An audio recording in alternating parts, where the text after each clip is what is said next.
Power एक ऐसा word है जिसे सदियों से गलत समझा जा रहा है। पावर कोई पोस्ट, कुर्सी या सिंहासन का होना नहीं है, बल्कि पावर की एक बहुत सी सिंपल सी डेफिनेशन है। पावर यानी वो हथियार जिसकी मदद से आप किसी से अपना काम करवा सकते हो, चाहे आप किसी को इन्फ्लुएंस करके अपनी बात मनवाओ या किसी को डरा कर। दोनों ही सूरतों में आपने पावर का इस्तेमाल किया है। एक देश चलाने से लेकर घर चलाने तक हर ह्यूमन इंटरेक्शन में पावर का इस्तेमाल होता है। अगर आप हर जगह एक कंप्लीट विन विन सिचुएशन चाहते हो तो आपको पावर की पूरी समझ होना बहुत जरूरी है। तो आज की इस वीडियो में हम 16 साइकोलॉजिकल लॉज ऑफ पावर देखेंगे और इसमें हमारी मदद करेगी रॉबर्ट ग्रीन की बेस्ट सेलिंग किताब द 48 लॉज ऑफ पावर। तो चलिए शुरू करते हैं। Number 1, let your absence feel. अपनी कमी का एहसास करवाओ।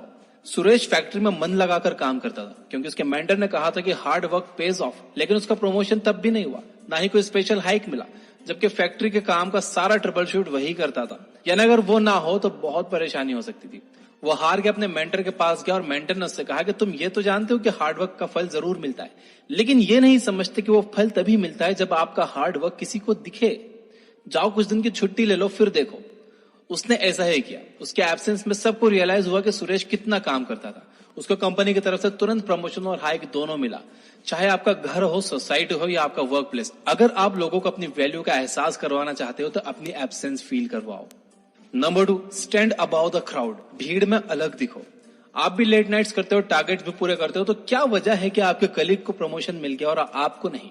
क्योंकि उसका काम बॉस को दिखा और आपका नहीं दिखा। पावर और सक्सेस पाने के लिए जितना जरूरी अच्छा काम करना है, उतना ही जरूरी अपने काम को एक्नॉलेज करवाना भी है। ऐसे में बहुत जरूरी है कि आप भीड़ से अलग दिखो। हिंदी में एक मशहूर कहावत है कि जंगल में मोर नाचा किसने देखा।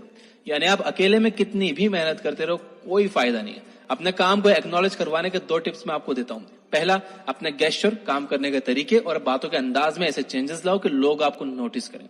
और दूसरा कि आपने जो भी काम किया है, जब मौका मिले उसे डिस्कस करो, उसे गिनवाओ, ताकि सबको पता चले कि आपने क्या क्या किया है। अपने किए गए काम का प्रचार करने में कभी भी शर्माओ मत। Number 3, conceal your intentions. अपने इरादे किसी के सामने जाहिर ना करो। अंग्रेज हमारे देश में बिजनेस करने आए थे और राज करने लगे। सोचिए अगर उनके इंटेंशंस उस समय के लोगों को पहले से पता होते तो क्या हम सैकड़ों सालों तक गुलामी की जंजीरों में जकड़े हुए होते? शायद नहीं।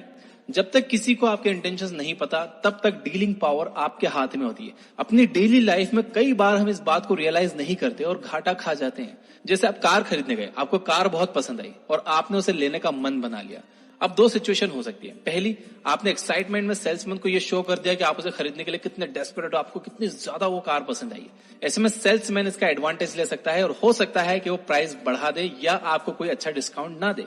दूसरी सिचुएशन ये है कि आपने सस्पेंस बरकरार रखा है, आपने ये रिवील नहीं किया कि आपको कार कितनी ज्यादा पसंद आई है।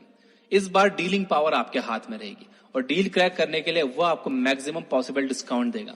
अगर आप डीलिंग पावर अपने हाथ में रखना चाहते हो तो लोगों को अपने प्लान के बारे में बस उतना ही बताओ जितने में उनका इंटरेस्ट बना रहे। अपने रियल इंटेंशन को कभी भी किसी के सामने जाहिर मत करो। जब सामने वाले को पता ही नहीं होगा कि आप क्या करने वाले हो, तो वो अपने लिए डिफेंस प्रिपेयर कर ही नहीं पाएगा। लड़ाई हो या मार्केट हो या खेल, ओपोनेंट को सरप्राइज करके जीतना आसान हो जाता है और मजा भी आता है। Number 4, mind your words, always say less than necessary. Year 1825 में जार निकोलस फर्स्ट रूस के नए रूलर बने। उनके गद्दी पर बैठते ही देश में विद्रोह भड़क गया और लोग गवर्नमेंट की पॉलिसीज के खिलाफ हो गए। उस समय के प्रोमिनेंट लीडर और इंटरनेशनली अक्लाइम पोएट कोंद्रात्यव रिलेव को सैनिकों ने पकड़ लिया और उन्हें फांसी की सजा सुनाई गई। जैसे ही उन्हें लटकाया गया, रस्सी टूट गई और कोंद्रात्यव रिलेव जमीन पर गिर गया। उन दिनों ऐसे इंसिडेंट्स को ईश्वर की मर्जी समझकर अपराधी को माफ कर दिया जाता था। जैसे ही रस्सी टूटी, रिलेव भीड़ की तरफ भागे और उन्होंने कहा कि देखा हमारा देश कितना पिछड़ा है, रशियंस एक ढंग की रस्सी तक नहीं बना सकते। जब यह बात जार निकोलस को पता चली तो उन्होंने उसके माफीनामे के आदेश को फाड़ दिया और अगले दिन ठीक उसी समय उसे दोबारा फांसी लगाई गई और इस बार रस्सी नहीं टूटी। तो देखा आपने कैसे बड़बोलापन किसी की जान तक ले सकता है। उस टाइम अगर रिलेव चुप रह जाता तो उसे माफ कर दिया जाता और वह बाहर निकलकर दोबारा अपने मूवमेंट को आगे बढ़ा सकता था। आमतौर पर हम सबके साथ ऐसा होता है। भावनाओं में बहकर कभी खुशी में तो कभी गम में हम कई ऐसी बातें कह जाते हैं जिससे हमें आगे जाकर प्रॉब्लम्स फेस करना पड़ती हैं। इसके अलावा आप जितना कम बोलोगे, आपके वर्ड्स की कीमत उतनी ज्यादा बढ़ेगी। कई लोग बातों बातों में कुछ सीक्रेट रिवील कर देते हैं या ऐसे कमिटमेंट्स कर देते हैं जिन्हें वो पूरा नहीं कर सकते और बाद में पछताते हैं। इसलिए जब जरूरत हो तभी बोलो और सोच समझ कर बोलो, ताकि आपकी एक एक बात में वजन हो, तभी लोग आपको सीरियसली लेंगे। नंबर 6, एक्शन से जीतो, आर्गुमेंट से नहीं। जूलियस सीजर 14 ने अपने इंजीनियर को बुलाया और कहा कि वो अपने नेवी में नई शिप इंट्रोड्यूस करवाना चाहते हैं। साथ ही उन्होंने इस चिप से जुड़ी अपनी एक्सपेक्टेशंस भी उसे बताई। इंजीनियर को उनकी एक्सपेक्टेशंस अनरियलिस्टिक लगी और वो उनसे आर्गुमेंट करने लगा। घंटों चले आर्गुमेंट के बाद राजा इतने गुस्से में आ गया कि इंजीनियर को 1 साल की कैद की सजा सुना दी।